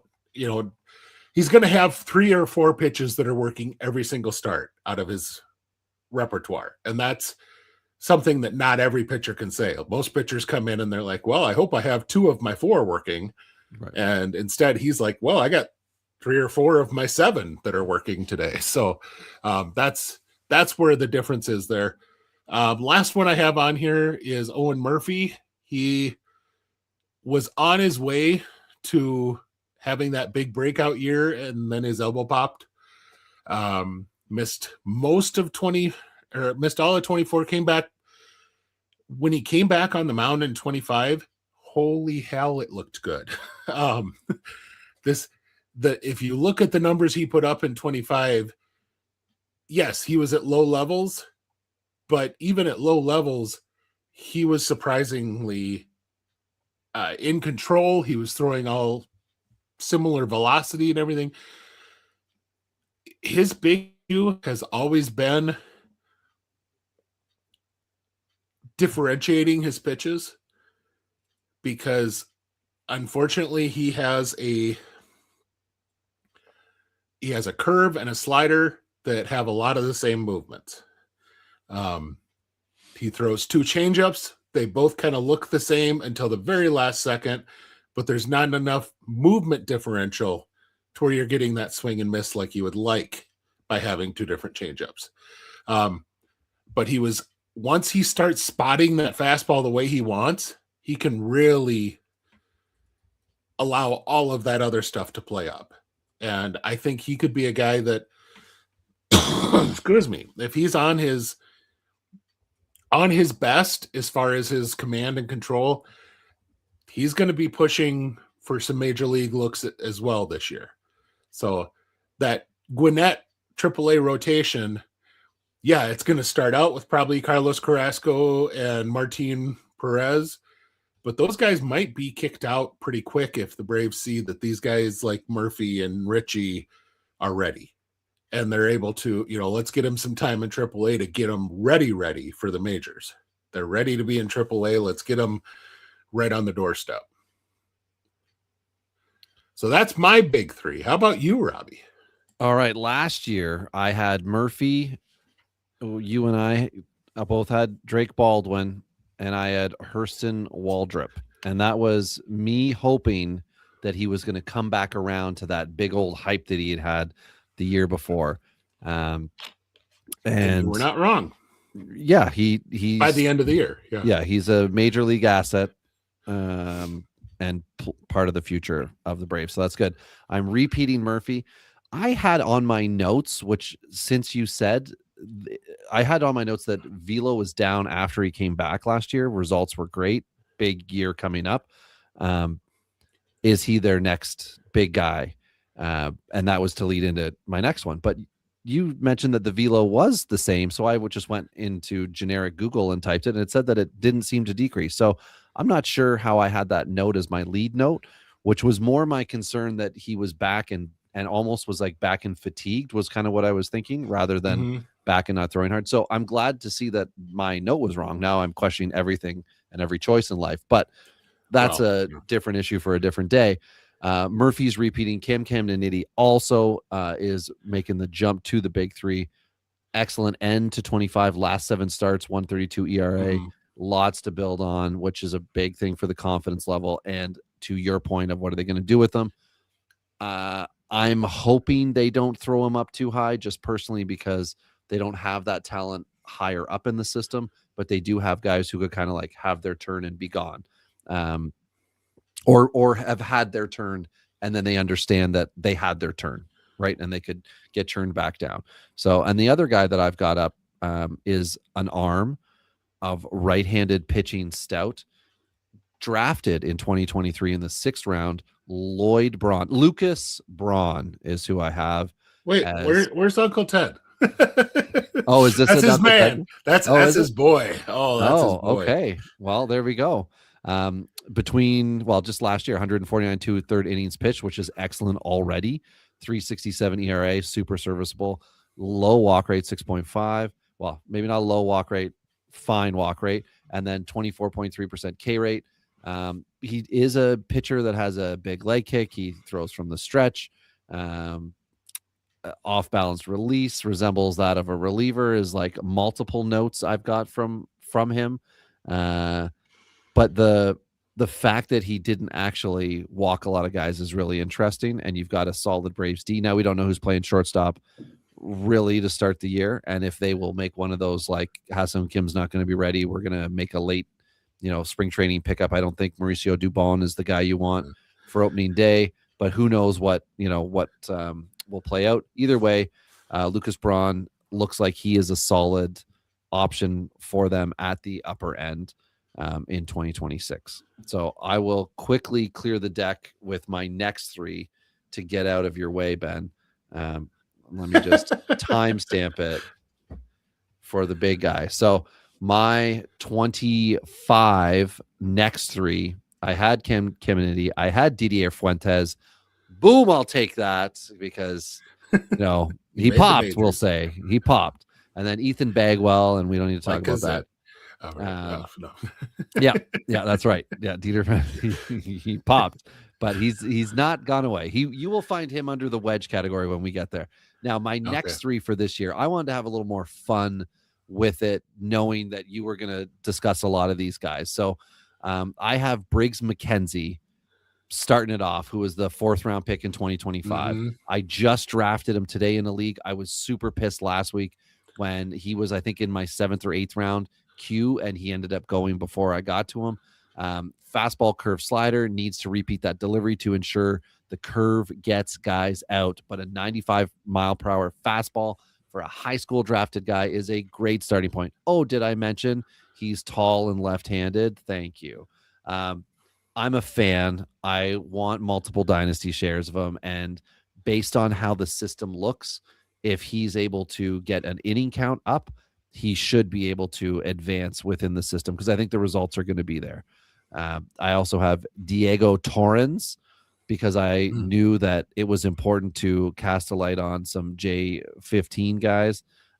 He is, I'm going to go with default, an exciting outfield prospect, because I couldn't find any other ones that have played. I do have another one that I like, but he hasn't yet debuted. So tools, athleticism, power potential, very good defender. And my favorite thing in a young guy, and a lot of DSL guys show it, which is patience at the plate. And I know that we've talked about the fact that DSL pitchers must just miss the zone and must be very hard. It must be very hard to get control pitchers down there, because a lot of these guys look to have excellent walk rates and then they come up and it just disappears. If Torrens is not one of those guys, this could be a really exciting pickup for them on all fronts. And then my last of the next 3 is a J15 guy from 23 who was at AA last year, John Gill, or Il, Gil. They pronounced it at the ball game yesterday as Hill. Hill, okay. Which I was like, all right, cool. Yeah, John Hill. He's got super speed.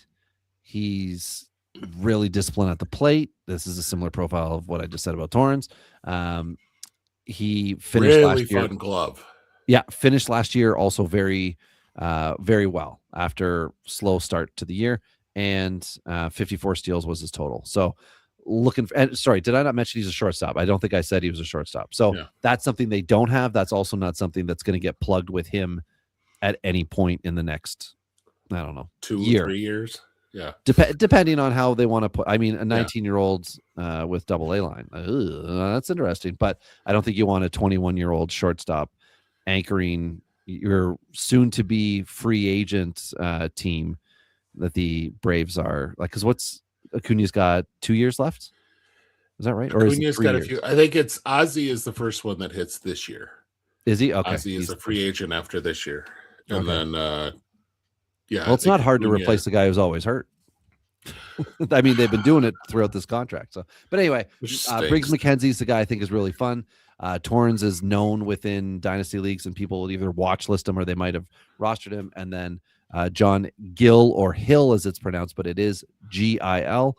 I think he's an exciting young prospect. And the Braves did this with Didier Fuentes last year, not at the correct age for the level they're at, but sometimes it works out. And like, yes, Juan Soto was one guy that did it. That there is not a Juan Soto in every organization, and there isn't a Juan Soto that pops every year. So this is not what I'm suggesting, but they will move a guy up if it suits their needs.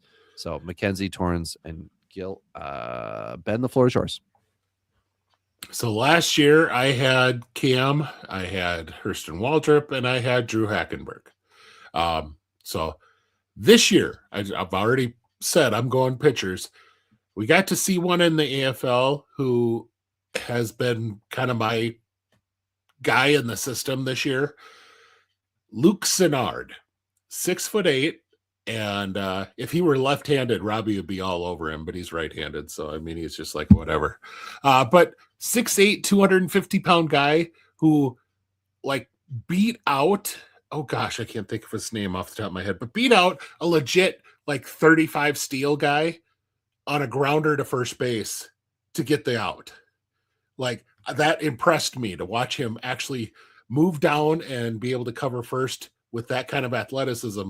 Thought, that's not something you typically see out of a guy at that size, to be able to get through his delivery. And that's the thing, at 6'8", normally that's an issue with delivery. He's got a very smooth delivery. Now that he's come back from Tommy John, the profile is kind of a mid-rotation guy, but at 6'8", with multiple sliders that he uses. And the Braves actually had him switch from a 4-seam to a 2-seam last year, and from 6'8", surprise, a sinker works really well.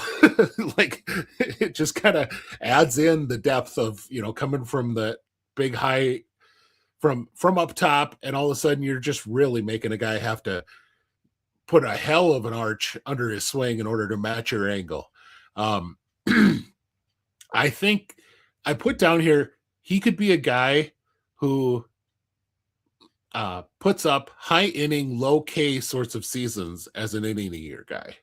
So maybe not the sexiest fantasy pick, but the type of guy who gives you the innings of solid ratios. It's not going to be not going to be a Paul Skeens sort of ratio line, but we're talking like mid 3s to 4 ERA and a 115 to 125 whip. I'll take that all day to have in my rotation. I have Didier Fuentes on here. I put on here that he is still only 20 until mid-June. And he has extremely good control. He has a really good fastball, but that's kind of all he has. And Major League hitters figured that out pretty quick. They kind of sat on that fastball and they crushed the hell out of that fastball. I think there's flashes with the off-speed stuff. I think it'd be a really smart thing, and it would fit his age to send him down all the way to Double-A. And start him in Double-A, let him earn his keep in Double-A. He'll get the views against upper level hitters. He'll get a chance to really work on the secondary stuff, and he can earn his way back up. The stuff is just fun. It's a fastball that can touch triple digits, that has a lot of really fun traits to it, but he's not, he's not a huge guy. He's not got anything as far as a holy crap slider or a holy crap curveball right now. So he's got some work to do to build on that. But a good foundation that he can really control, that's a nice start. And last but not least, I have Lucas Braun, and here's my my thing on here. Very similar back end blend of stuff to Bryce Elder. And with Elder is on the last season of options and is ARB eligible this year. So Braun could very well move into that role this offseason and just be their up and down back end guy that fills in innings and that league minimum, very similar, all the things you need. Yeah. That very similar type of profile. So I decided with my wedge guys to give two probably low ceiling guys, but guys that have some major league skills who are hitters. Because in this system, there's a lot of high variation hitters, but not a whole lot of guys that you're like, oh, that guy's got major league skills and has done it at an upper level or a high enough level to where I think that would work. David McCabe is the first one I mentioned. Had a big 23 and then had Tommy John surgery that cost him a lot of time. Came back last year, hit very well last year, but he has not been his arm did not come back from Tommy John. He was a guy who had a plus arm from third base before the surgery, and it's just not there at all anymore. So he's really a first base DH type. So that puts a lot of pressure on the bat. I don't see it. I don't see that being enough. What I said is he has the potential to be the type of like a high on base, high doubles type of hitter, like a Matt Carpenter.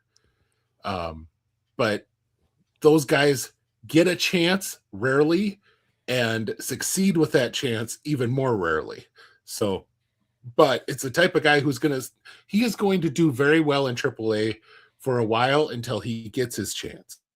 And it's just going to be a matter of if he hits once he does get that chance, which is what Carpenter did. Carpenter was an old rookie and ended up hitting very well when the Cardinals gave him a shot. So that's what you need. But the other one I mentioned is Patrick Clohizzi. Yes, excellent. I was going to ask you about him. Love this look. Tell me more. If this 11th rounder in 24, is that correct, Ben?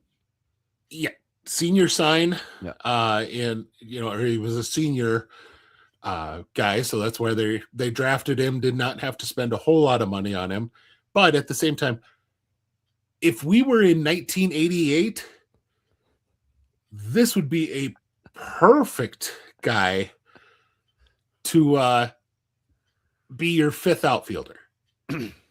Yeah. Lots of speed, lots of defense, okay hit tool, but not great hit tool, and not a bit of power to his name. And it just seems like, man, I don't know how many 1988 Topps cards I have with guys like that. But 79 stolen bases last year, 18.1% K rate, 9.7 walk rate. Yeah. That's bench bat. Yeah. And or not bat, plays a very good defense, plays a very good center field. I think there's like I said, this is a high floor type of guy as far as there is no reason why he doesn't have a career as a backup outfielder. Okay. Is it going to be anything else? I haven't seen it yet. I haven't seen enough impact contact to think that he's going to do that. But still, in this system, having a guy that's got major league skills, that's something to mention as far as a hitter right now. Yeah, and like the exciting, I mean, I love any way that a guy can earn their keep when they do get a shot, which, for Clohizzi, it'll be do not strike out, do not end the inning, and get on base if you can and steal a bag, or be the pinch runner that either does first to third or steals, when the team needs you. And that's how you'll get to be on the bench for the next series. And then maybe you'll get the Sunday start kind of thing or whatever it is. we mentioned my other 2025 draftee. You mentioned McKenzie, but I'm going to mention Connor Essenberg. Yes. McKenzie is another one. He was a two-way guy in high school, but everyone knew he was going to be a pitcher.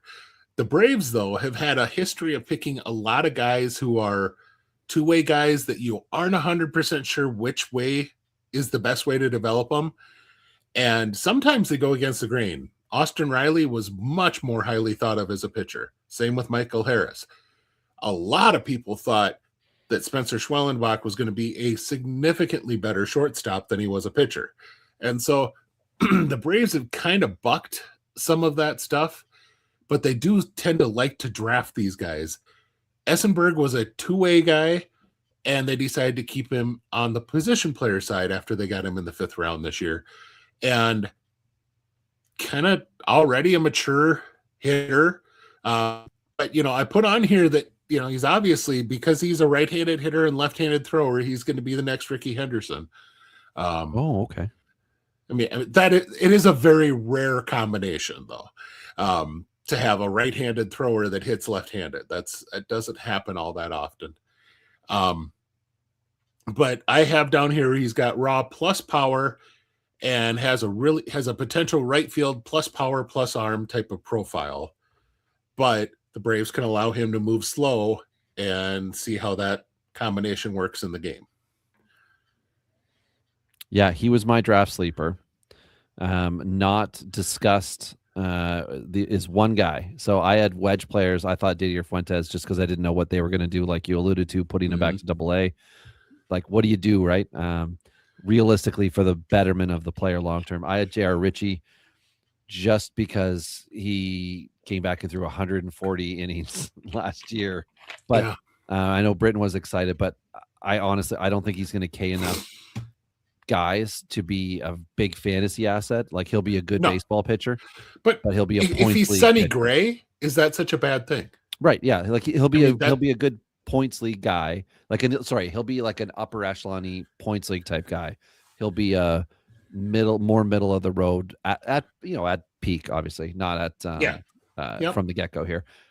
So anyway, and the one that wasn't mentioned was, I don't think, unless I blinked, was Ian Mejia.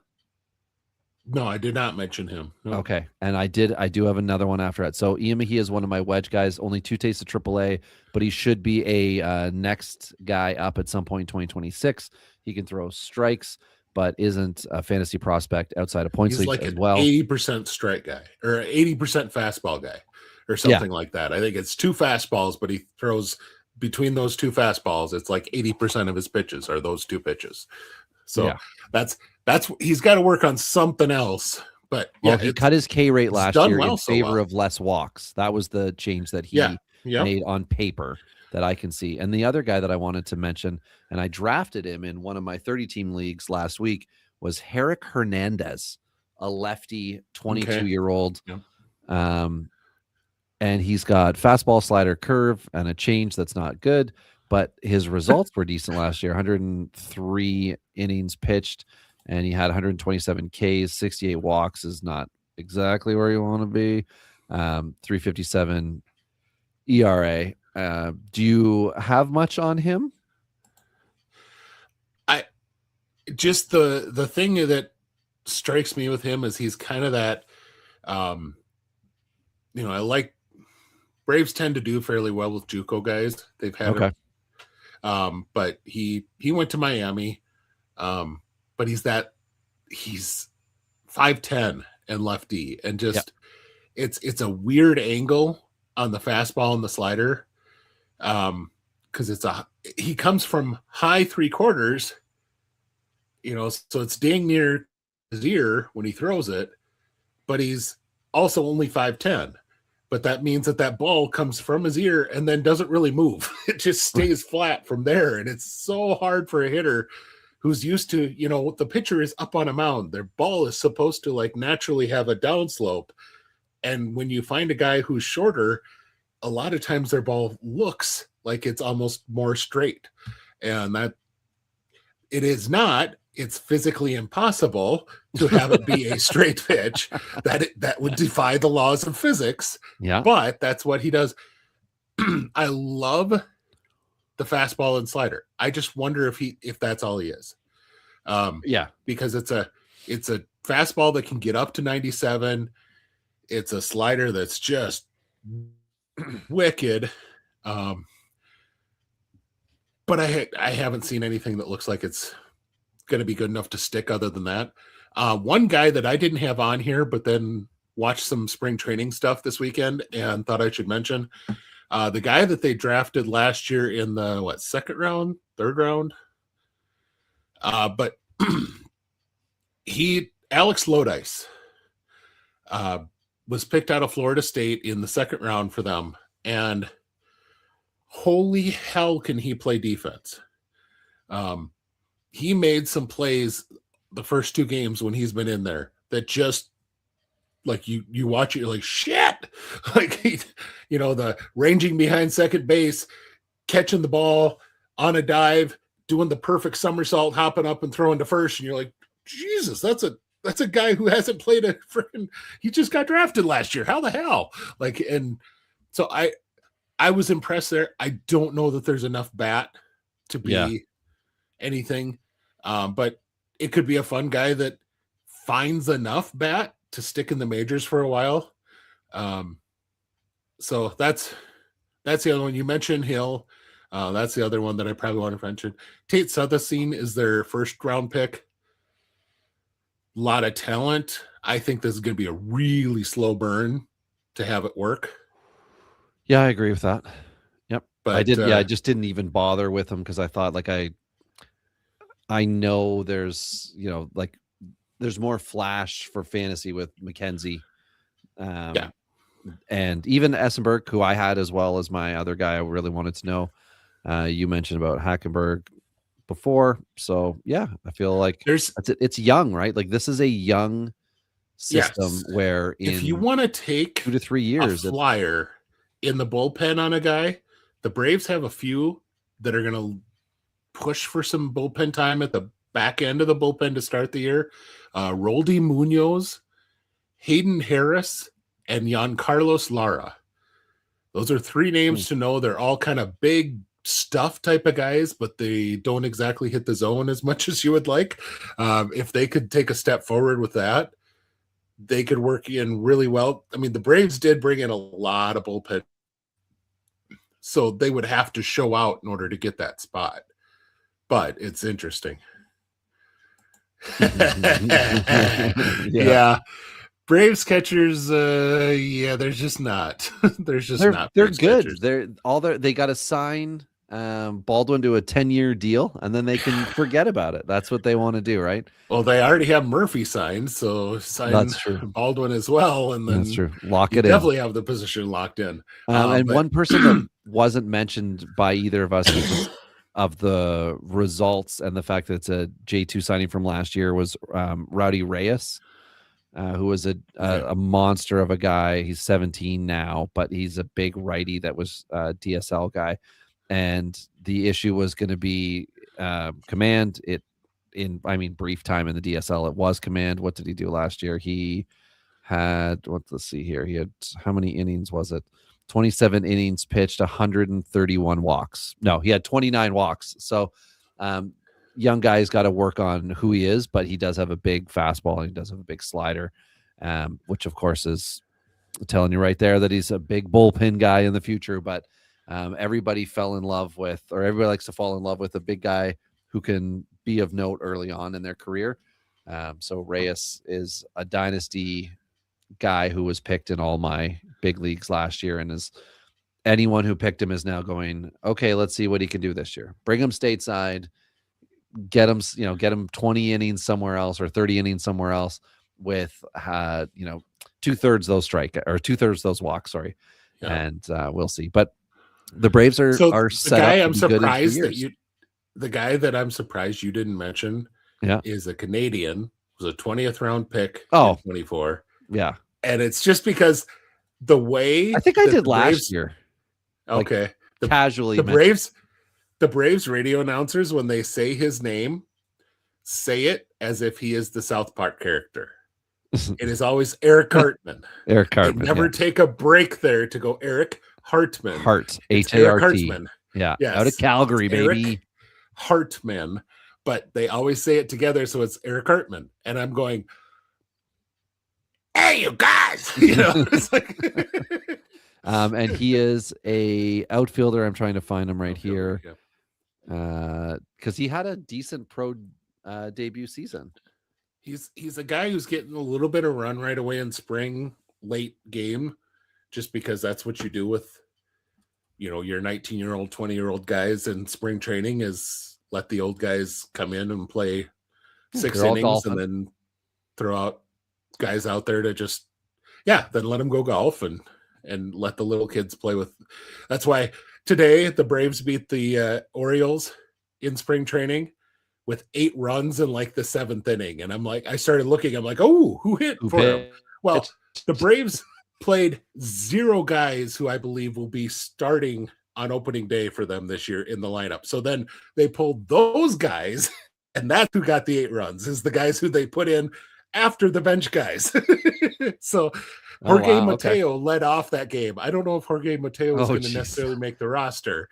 And yet then that's the Jan Hill of the John Hill of the gang and that crew. Eric Hartman, those guys, they're the ones who scored the 8 runs in an inning to beat the Orioles today. So I mean, that's the type of stuff you see in spring. I gotta admit, if I were a 19-year-old kid, that would be so fun. Oh yeah. You know, I get to sit in a clubhouse with a Ronald Acuna Jr., and then I get to go out and take his position. And, well, I mean, today he didn't play, but, you know, play the same position as Raul normally would. And then I get to, you know, have 2 at-bats in the lineup. How cool. Like, you know, it's the fun of spring training. Yeah. So. But for Hartman, just to put a cap on him, Hartman was A-ball predominantly last year, 318 at-bats there. 5 home runs. He 248 average, 344 OBP, which is very, very good for a 19-year-old. I mean, it's A-ball, 19-year-old, but certainly held his own. He had 44 stolen bases, caught 5 times. So for a 20th round guy who opted to go pro instead of you know, wherever he was going to go, out of Okotoks in Alberta, one of your soon-to-be 51st states. Here's a BA write-up on him, says his 55.2% pull rate was the most in Atlanta's system among hitters with at least 300 plate appearances. So maybe if he pulls on it, he's got a chance. Oh, wait a minute. He's got a chance to knock it out. Oh my goodness. We're getting after dark here, folks. Time to end the show, folks. So next week, everybody, we will be talking about Cleveland, Tampa Bay, and Houston. And Ben, I have already done all of my lovely detailed notes for it. And I don't have the notes, but I have the who we're talking about. I ended up with some free time, and I like my sleepers from the draft a lot. And I'm really excited to talk about the wedge guys from each of the teams. I can't wait to talk know catchers so much with about you. the bigs. There's so many catchers in these systems. It was really hard to avoid them. It is. I mean, all three systems. I mean, they're not as prominent in Tampa's just because it's Tampa. Tampa spreads out a lot of love with a lot of prospects, but and we'll get into that. I got 2 with Tampa. I've got 2 to discuss with. Do you really? Yes, I say it was easier to avoid them for me with Tampa, but at the same time, that's good because now when I talk about them, you'll be like, oh, okay, there they are. You're right. They're 2 guys. So I drafted one of them. I drafted one of the Tampa's catchers. So okay, I mean, they have. We'll talk about it next week, everybody. Yes, we'll talk it next week. Yeah. But so, what the?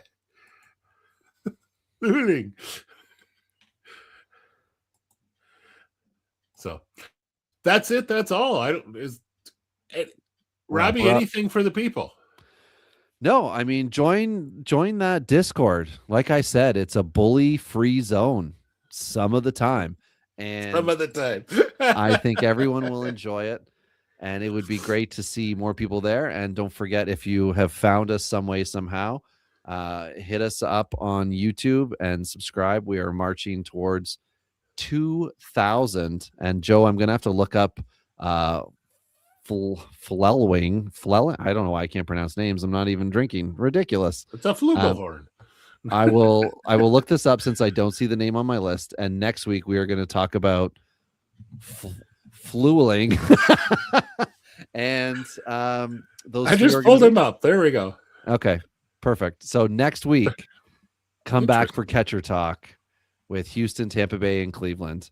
On behalf of myself, Ben, the gang at Pallazzo. We were missing our man Sam tonight. He should be back next week from his suspension. And yeah, be well all.